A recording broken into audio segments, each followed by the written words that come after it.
دنیا بھر سے خبریں شامل کرتے ہوئے بتائیں کہ پاکستان پیپلز پارٹی کے رکن قومی اسمبلی ڈاکٹر مرزا اختیار بیگ کا کہنا ہے کہ پاکستان اور امریکہ کے درمیان مفاہمتی معاہدے کے بعد امریکہ نے پاکستان کو 29% ٹیرف سے مستثنی قرار دے دیا ہے۔ انہوں نے بتایا ہے کہ پاکستان امریکہ سے $2 بلین کی کپاس اور سویا بین تیل بھی درآمد کرے گا۔ ہیوسٹن سے نمائندہ خصوصی امجد قائم خانی کی رپورٹ۔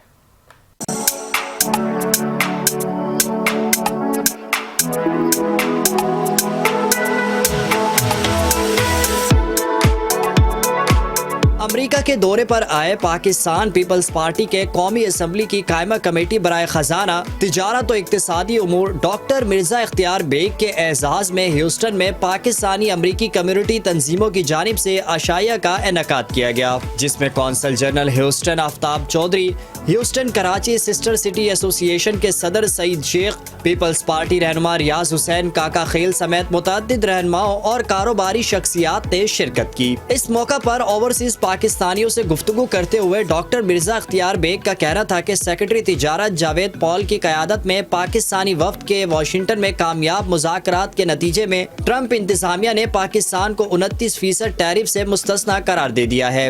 ریسیپروکل ٹیرف لگایا ہے، اضافی ٹیرف کہ آپ ان کو ایکسپورٹ تو امریکہ کو کر رہے ہیں، امریکہ سے خرید نہیں رہے ہیں۔ وہ تجارتی خسارہ $3 ارب کا تھا جو وہ چاہتے تھے کہ یہ کم ہو، اور ہم نے $2 ارب کا ان سے اضافی ہم خریدیں گے۔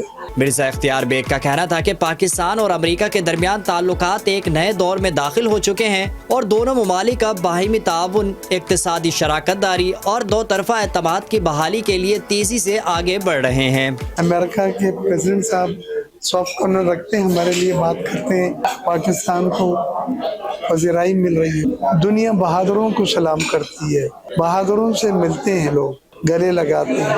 پاکستان ایک بہادر اور کامیاب۔ عشائیہ کے شرکاء سے خطاب کرتے ہوئے ہیوسٹن کراچی سسٹر ایسوسی ایشن کے صدر سعید شیخ کا کہنا تھا کہ جلد ہی ہیوسٹن میں پاک امریکہ بزنس فورم کا انعقاد کیا جائے گا۔ تقریب میں اوورسیز پاکستانیوں کی جانب سے ڈاکٹر مرزا اختیار بیگ کو اعزازی شیلڈ بھی پیش کی گئی۔ کیمرہ مین ذیشان مرزا کے ساتھ امجد قائم خانی، 5 نیوز، ہیوسٹن۔